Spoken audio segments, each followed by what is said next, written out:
राजकुमारी ने ऐसी क्या शर्त रखी थी जिसे ना बताने पर राजकुमारों के सिर कटवा दिए जाते थे, और क्या छिपा था गुल और सरोवर के पीछे का रहस्य?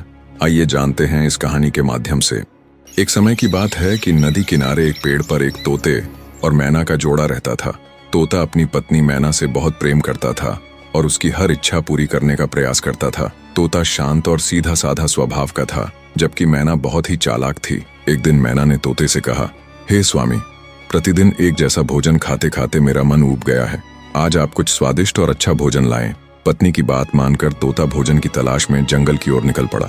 बहुत समय तक खोजने के बाद भी उसे कुछ विशेष नहीं मिला। थक कर वह तालाब के किनारे बैठ गया और सोचने लगा कि आखिर अपनी पत्नी के लिए क्या लेकर जाए। तभी वहां एक कौवा उड़कर आया। उसने उदास बैठे तोते को देखा और पूछा, मित्र, तुम इतने उदास क्यों बैठे हो? तोते ने सारी बात कौवे को बताई। उसकी बात सुनकर कौवा अपने घर गया और वहां से अनाज और दाने लाकर तोते को दिए।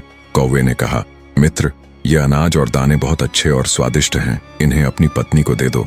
ये सुनकर तोता बहुत प्रसन्न हुआ और बोला, मित्र, मैं तुम्हारा यह उपकार कभी नहीं भूलूंगा। तोता अनाज और दाने लेकर अपने घर लौटने लगा। रास्ते में उसने झाड़ियों से कुछ आवाज सुनी। पास जाकर देखा तो वह चौंक गया। उसकी पत्नी मैना किसी दूसरे तोते से हंस हंस कर बातें कर रही थी। तोता चुपचाप घर लौट आया। जब मैना वापस आई तो तोते ने पूछा, तुम कहाँ गई थी? मैं कब से तुम्हारी प्रतीक्षा कर रहा हूँ। मैना बोली, स्वामी, मैं अपनी एक सहेली से मिलने गई थी।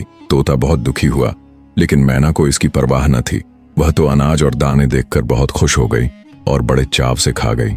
खाते खाते बोली, स्वामी, बहुत मजा आया। कल भी ऐसे ही स्वादिष्ट दाने और अनाज लेकर आना। लेकिन तोते को पूरी रात नींद न आई। वह सोचता रहा कि उसकी पत्नी ने उससे झूठ क्यों कहा। अगले दिन उसने अपने मित्र कौवे को सारी घटना सुनाई। कौवा बोला, मित्र, क्या जमाना आ गया है। मैं सोचता था कि केवल मनुष्य ही अपने स्वार्थ के लिए धोखा देते हैं, पर अब तो लगता है कि अब कोई भी भरोसे के योग्य नहीं रहा। तोते ने कहा, मित्र, धोखा कैसा? मैं समझा नहीं। तब कौवा बोला, तुम बहुत भोले हो। आओ, मैं तुम्हें एक मनुष्य की कहानी सुनाता हूँ, जिससे तुम्हें समझ आएगा कि किस तरह स्वार्थ चरित्र और विश्वास को नष्ट कर देता है। लेकिन ध्यान रखना, इस कहानी को अंत तक सुनना। तोते ने हामी भरी और कौवे ने कहानी सुनाना शुरू किया। बहुत समय पहले की बात है।